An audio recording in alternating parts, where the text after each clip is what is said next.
Hello everyone, welcome to the Arcade Cabinet. This week we're taking a look at Bastion, one of the stellar standout titles in the Summer of Arcade lineup. We are indeed. Dan, you've been playing a fair bit of this. Yep. What can you tell us about Bastion? Bastion is set during, well, it's in the aftermath of basically an apocalyptic event known as the Calamity, and you play as one of the few survivors, a little white-haired moppet called the Kid. Right. And his goal really is to rebuild his collapsed universe, which is still kind of floating in chunks around in space somewhere. It's kind of like an accessible version of earlier titles like Torchlight from Days of Arcade. Mm-hmm. It has elements of the dungeon crawl mechanic in it. You are equipped with 2 weapons and a special ability.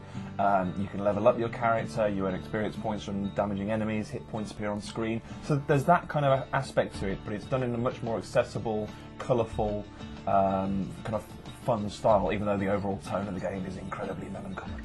Right, and you've got this this narrator who's constantly saying what you're doing as you do it. Yeah, it kind of looks like Colonel Sanders, sounds a bit like Morgan Freeman. Keep your chin up, kid, I tell him. Right, okay. It's got this kind of Creole twang, a bit like Gambit from the X-Men animated Yeah, it's series. not kind of full-on Cajun, but there's definitely an element of the Deep South there, yeah. Anyway, he kind of narrates the action, but also the player's actions as well. So if you choose a certain combination of weaponry, or you randomly decide to roll off the edge of an edge at some reason, I do that a lot for some reason. He's fallen off a cliff again. Yeah, exactly. Yeah. What is the kid's problem? It's almost like he's depressed or something. Yeah. And that's what makes it nice. So he's kind of telling your story, the player's story, and it's going to be different. Whoever's played through it is never going to have heard quite the same story. And it plays little clever tricks as well. So if you do a challenge twice, it'll be like, kid, I'm getting enough of this challenge, or things like that actually acknowledge the player's reaction to a situation or scenario. Cool. So you've got your melee weapon and range weapon. What kind of stuff are you using? Swords and bows, or is it a bit more modern than that? No, all sorts. It is quite rustic weaponry. Hammers, machetes, spears, scythes that shoot sickles, of course. Yeah. Rifles, bow and arrows. Yeah, but each weapon has its own unique way of playing. So with a hammer, for example, you can just go around slamming things, but if you have the spear, you can use that as a melee, but also as a throwable weapon. Yeah. And there's an element of timing, so if you throw it just as the kid glows, then you'll get an extra kind of power boost. There's also a shield that you can use, and there's a lot of careful deflection used there. So there's a whole counter system, which is all based on timing. So whereas it does have the kind of hack and slash ethos of something like Torchlight, there are elements of something a bit more arcadey, kind of action oriented with the way you kind of parry attacks. And in order to really master those weapons, there's a challenge geared towards each weapon.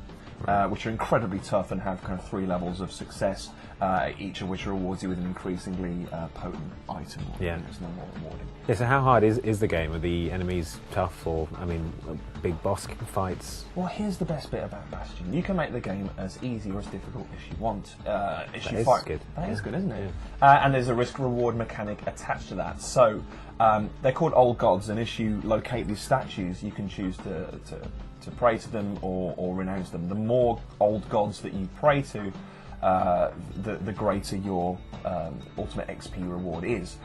The counter side to that is obviously they make the game tougher. They're kind of like the skulls in Halo. So the more you have active, the tougher the game, but the greater the reward. So it can be that the enemies are faster, that they're more powerful, that they can deflect attacks, and if you actually operate all of those in tandem, the game becomes incredibly tough. But you can choose to dismiss all of those, and if you do fail a level because it's too tough, you can renounce all the gods at once to make progression a lot easier. But it's a really cool, not quite unique because of the skulls in Halo, but very well implemented mechanic.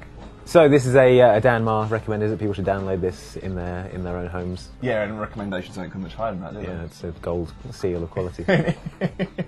So yeah, it comes thoroughly recommended, and at 1,200 Microsoft points, it's actually a pretty substantial offering. And it's available now, and there's a trial version as well if you want to give it a go. Yeah, if you don't trust me.